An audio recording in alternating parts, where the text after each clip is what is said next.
There are many people who have the limitations in their minds, who have lost that fire in their eyes. Most people, ladies and gentlemen, go to their graves living a life far below their potential. And the question is, if you die today, what ideas, what dreams, what talents, what gifts will die with you? You have the ability to do more than you can ever begin to imagine.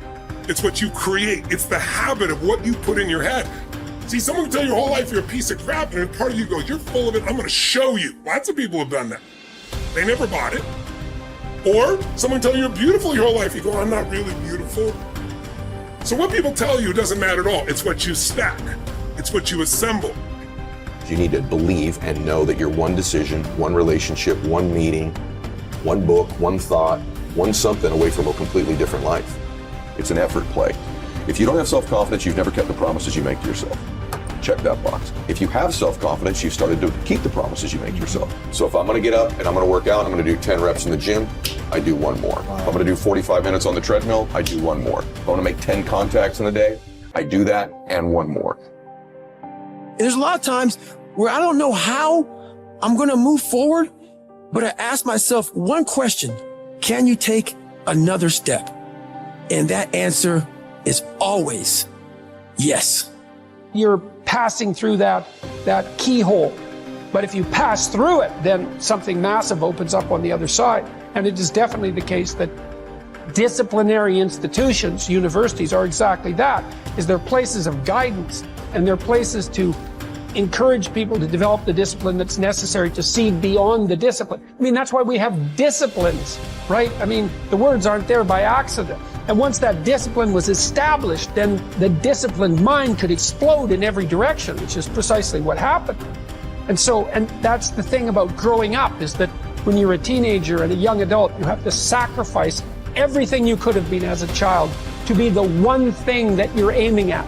But then that opens up, and the universities are part and parcel of that process. Change is automatic, but progress is not.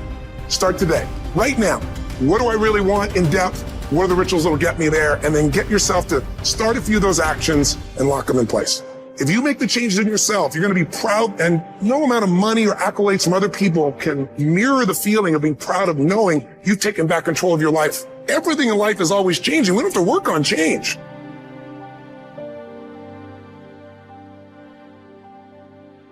The major key to the good life. Every day in 1,000 different ways, we are trying to improve ourselves by learning how to do things. We spend a lifetime gathering knowledge in classrooms, in textbooks, in experiences. Now, if knowledge is power, if knowledge is the forerunner to success, then why do we fall short of our objectives? Why, in spite of all our knowledge and in spite of our collective experiences, do we find ourselves aimlessly wandering, settling for a life of existence rather than a life of substance? There may be many answers to this question. Your answers may be different than your associate or your spouse's or your friends. The fundamental answer is the absence of discipline. Applying all that we know. Discipline. Self-discipline. We might add one more word here: consistent. Consistent self-discipline. It doesn't really matter how smart you are or how much you know if you don't use it. And once you're disciplined, like you're like a sharpened sword, man, like a well-tempered blade, and then you can go out there and operate in the world.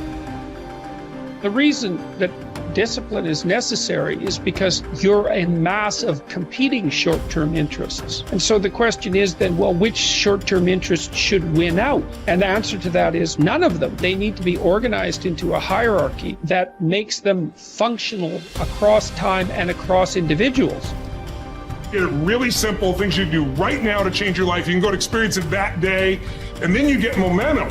Day 1, day 2, day 3, day 4, and all of a sudden now what used to be hard to do is easy to do. And I think for anyone, you got to understand, anyone can learn anything.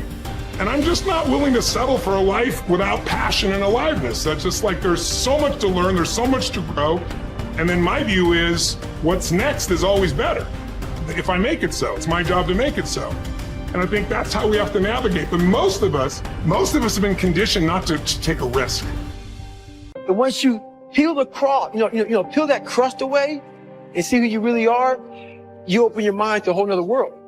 So I've opened my mind up to a whole nother world that most people can't even fathom because they haven't dug deep. So people think I'm crazy because I found a whole nother way of living. I think they're crazy for never even trying to get to the other side of whatever's in front of them. So what drives me every day is finding more of myself. And being my best is a never-ending journey. It is said that the master swordsman Nakayama Hakudo would practice drawing his sword some 2,000 times a day. At the Hayashizaki temple, in one marathon of endurance training, he was recorded drawing his sword 10,000 times in a single 24-hour period. We can imagine the sheer speed required to do this. And also the deliberateness to do so many reps in so little time. But why would he do such a thing at all? Because, as Octavian's teacher Arrius Didymus said, practice over a long time turns into second nature. We don't rise to the occasion, we fall to the level of our training. The samurai Musashi was once challenged by a warrior named Miyake Gunbei, a man who thought himself one of the best in the world. On his third attack, frustrated by his lack of success, Gunbei charged at Musashi in an aggressive lunge. Musashi, having prepared for this exact scenario countless times, replied, "That is not what you should do," then parried the blow with one sword and watched as the man gashed his own cheek against Musashi's other sword. How had he known? Practice. Chotan Siki-ren was Musashi's phrase. Training from morning to night. Oh, you've done that. Okay, do it some more. And after that, more, more, more. 1,000 days of training to develop. Musashi would write 10,000 days of training to polish. For a samurai, there was no such thing as pretty good. If a pretty good swordsman met a better fighter, he would die. It's like the Basketball Hall of Famer Bill Bradley's observation. When you are not practicing, refining, working, somewhere someone else is, and when you meet them, they will beat you or kill you.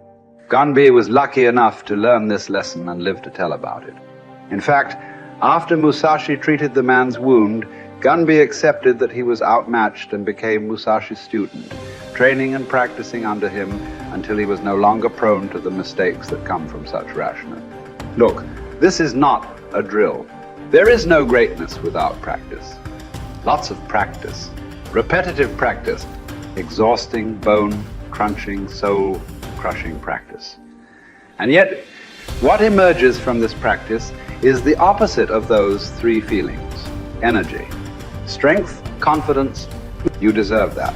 Yes, your body will burn, but that's the evidence. From that burning comes real heat, heat you can apply to your craft, to your work, to your life. The cellist Pablo Casals practiced continually late into his life, even long after he was widely considered a master, because he believed he was still making progress. In fact, we might say that progress and practice are synonyms. You can't have the former without the latter. And the latter is worthless without the former. Drawing the sword from the scabbard, thrusting, blocking. To build up your stamina for those skills, you lift weights, you do conditioning. To put it all together, you spar. It's the same with music. You can jam with other talented musicians. You can put all those sessions together to learn new songs. But before all that, as Casals did, you can simply practice your scales in your bedroom for hours upon hours. What are those scales for you? You better know, and you better be doing them. No matter what you do, practice will make you better. Florence Nightingale wanted young nurses to understand that nursing was an art that required as hard a preparation as any painter or sculptor's work. Churchill spent many evenings practicing his impromptu performances. Only you know what it will look like to train in your art like a samurai, an Olympic athlete, a master in pursuit of excellence. Only you will know what you need to practice from morning until night. what to repeat 10,000 times. It won't be easy, but in that burden is also freedom and confidence. The pleasure of the flow state, the rhythm of second nature, the quiet calmness of knowing that from the practice, you'll know exactly what to do when it counts. The pride and the dependability of doing it too.